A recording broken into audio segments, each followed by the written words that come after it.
언론사에 징벌적 손해배상을 청구할 수 있도록 하는 언론중재법 개정안이 오늘 새벽 4시쯤 더불어민주당 단독으로 국회 법제사법위원회 전체 회의도 통과했습니다. 국민의힘 의원들은 언론의 재갈을 물리는 악법이라고 강하게 반발하면서 회의 도중 퇴장했습니다. 하지만 민주당은 오늘 국회 본회의에서도 강행 처리한다는 방침입니다. 한편 국민의힘은 부동산 투기 의혹 등을 받고 있는 소속 국회의원 12명 가운데 6명에게만 탈당을 권유하거나 출당 조치하기로 했습니다. 민주당에 이어 국민의힘까지 정치인들의 부동산 투기 논란이 커지고 있지만 솜방망이 처벌에 그치고 있다는 비판이 나옵니다. 차재원 부산가톨릭대 특임교수 자리 함께했습니다.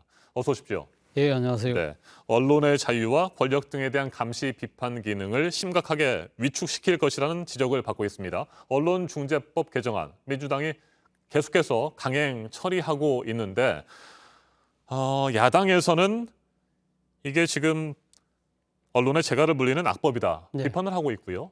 여당에서는 악의적인 가짜뉴스 피해자를 보호하는 법이다. 이렇게 대응하고 있습니다. 어떻게 생각하세요? 여당의 입장에서 지금 내세우고 있는 명분도 충분히 일리가 있습니다. 네. 그동안 그러니까 지금 가짜 보도로 인해서 시민들의 피해가 상당히 커졌던 것이 사실이고, 사실 이 민주당이 이 중재안을 그러니까 이 개정안을 추진할 때만 하더라도 상당히 이 시민적 지지가 높았던 것도 사실이거든요. 그런데 문제는 지금 민주당이 이 입법 논의 과정에서 많이 수정을 가하긴 했지만 이 지금 이 개정안이 갖고 있는 것 자체가 사실은 어떻게 보면 언론의 본연의 이 기능이라고 하는 권력에 네. 대한 비판과 감시 그 자체의 기능 자체를 소홀히 할 가능성이 높다. 그래서 궁극적으로는 기득권의 이 보호에 대한 뭐랄까요, 좀 악용될 소지가 상당히 크다는 겁니다. 그 이후로는 지금 이 징벌적 손해배상을 초래할 수 있는 이 언론사의 고의 중과실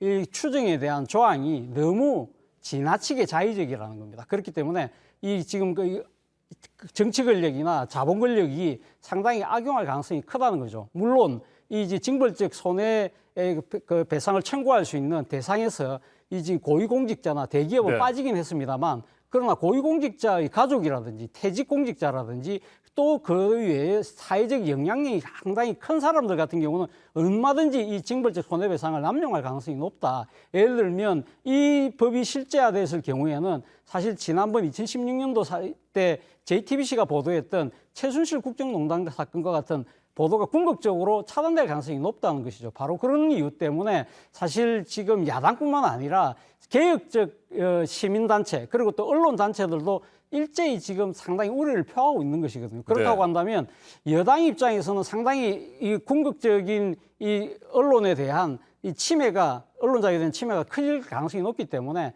저는 사회적 합의를 도출하기 위해서 좀 더 숙려 기간을 가지고 난 뒤에 이 법을 추진해도 되지 않을까 하는 생각이 듭니다. 네, 말씀하신 대로 야당과 언론, 시민단체는 물론이고요. 해외에서도 우려의 목소리가 나오고 있습니다. 그럼에도 불구하고 문재인 대통령 계속해서 침묵하고 있습니다. 야당 의원 시절에서도 그렇고 또 대통령 후보 시절에도 언론의 자유를 여러 차례 강조해오지 않았습니까? 그렇죠. 이에 대한 비판도 많습니다. 맞습니다. 최근에 지금 기자협회 이 창립 기념일에 보냈던 메시지도 보면 언론 자유는 민주주의의 기둥이라는 이야기를 네. 했거든요.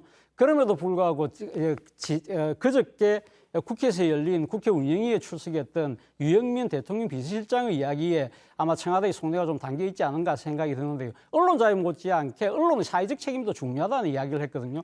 그렇기 때문에 야당 의원이 질문했던 이 언론 중재안에 대한 개정안에 대해서 그럼 대통령이 거부권 행사할 것이냐에 대해서 이 가타부터 정확하게 말을 하지 않았지만 사실상 부정적인 입장을 취했다는 겁니다. 네. 그렇지만 이 문제는 이 법이 통과됐을 경우에는 심각한 언론의 자유에 훼손이 생길 수 있다. 그리고 또 무엇보다도 대통령이 퇴임하고 난 뒤에는 사실은 이 퇴임 대통령도 징벌적 손해배상을 청구할 수 있는 가능성이 열리기 때문에 야당의 입장에서는 퇴임한 대통령이 자신의 여러 가지 재임 기간 중에 있었던 여러 가지 부분들에 대해서 정치적 보호막을 만들기 위한 하나의 수단으로 이걸 활용하는 것이 아니냐는 의구심을 갖고 있다는 것이죠. 그렇다고 한다면 청와대 입장에서는 이 사회적 반발이 크다고 한다면 저는 앞서 말씀드린 대로 사회적 숙려 기간을 통해서 사회적 합의를 만들어낼 수 있는 그런 정치력을 발휘할 필요가 있지 않을까 하는 생각이 듭니다. 네, 국민의힘의 부동산 투기 의혹과 관련된 내용도 좀 살펴보도록 하겠습니다. 이준석 대표, 민주당보다 더 엄하게 징계하겠다고 여러 차례 공언을 했습니다. 맞습니다. 그랬는데 어제 상황을 보면요, 뭐 순방방이 처벌에 그치는 것 같고 셀프 면죄부를 주는 듯한 모습입니다. 어떻게 생각하세요? 그래서 지금 그 일각에서 나오는 이야기가 반반 징계라는 이야기가 네. 나와요. 그러니까 지금 그 반의 절반의 지금 징계 대상이 그러니까 지금 뭐 투기 의혹 대상이 12명인데 그 중에서 6명은 충분히 소명이 됐다고 해서 셀프 면죄부를 줬습니다. 그 절반을 구제해 줬죠. 그리고 나머지 절반 6명이 있다고 한다면 비례대표 1명은 제명 조치를 하지만 지역구 의원 5명은 탈당 금고를 했어요. 근데 문제는 이 탈당 금고 자체가 법적 구속력이 없는 정치적 선언에 불과하다는 겁니다. 그렇기 때문에 이거 자체가 절반의 징계에 그치고 있다는 이야기가 나올 네. 수밖에 없는 것이죠. 물론 아마 국민의힘 지도부에서도 상당히 고민이 많았을 거예요. 지금 의원들이 상당히 억울하다는 식의 소명을 많이 하고 있다는 것이죠. 그러나 핑계 없는 무덤이 없는 법이거든요. 그렇다고 한다면 지금 이 12명에 대해서는 지금 이 경찰 수사로 넘어가 있지 않습니까? 그렇다고 한다면 야당의 입장이라고 한다면 경찰 수사가 끝날 때까지는 이 12명에 대해서는 전원 탈당 조치를 취하고 난 뒤에 검찰 조사를 통해서 충분히 소명이 되고 무혐의가 된 의원들을 다시 복당시키는 그러한 방식으로 갔어야 되는 것이 아닐까라는 생각이 듭니다. 네, 민주당도 마찬가지입니다. 지난 6월 부동산 투기 의혹으로 12명에 대해서 출당 조치를 하기는 했습니다만 지금까지 10명이 그대로 당에 남아 있습니다. 민주당이나 국민의힘이나 자정 능력을 이미 상실한 것 아니냐라는 생각이 다시 한번 들고요. 문제 해결 능력도 없어 보입니다. 그렇죠. 어제 민주당이 내놓은 이 반응 자체가 상당히 재밌었어요.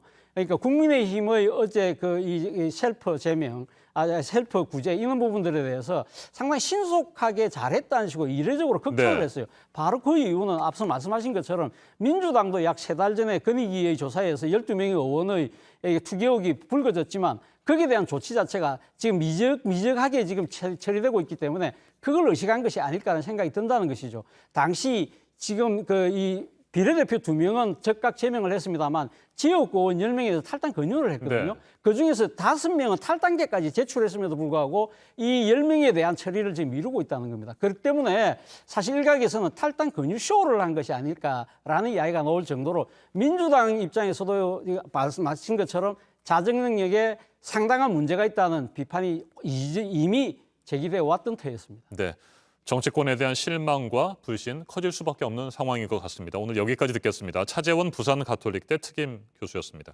말씀 잘 들었습니다. 감사합니다.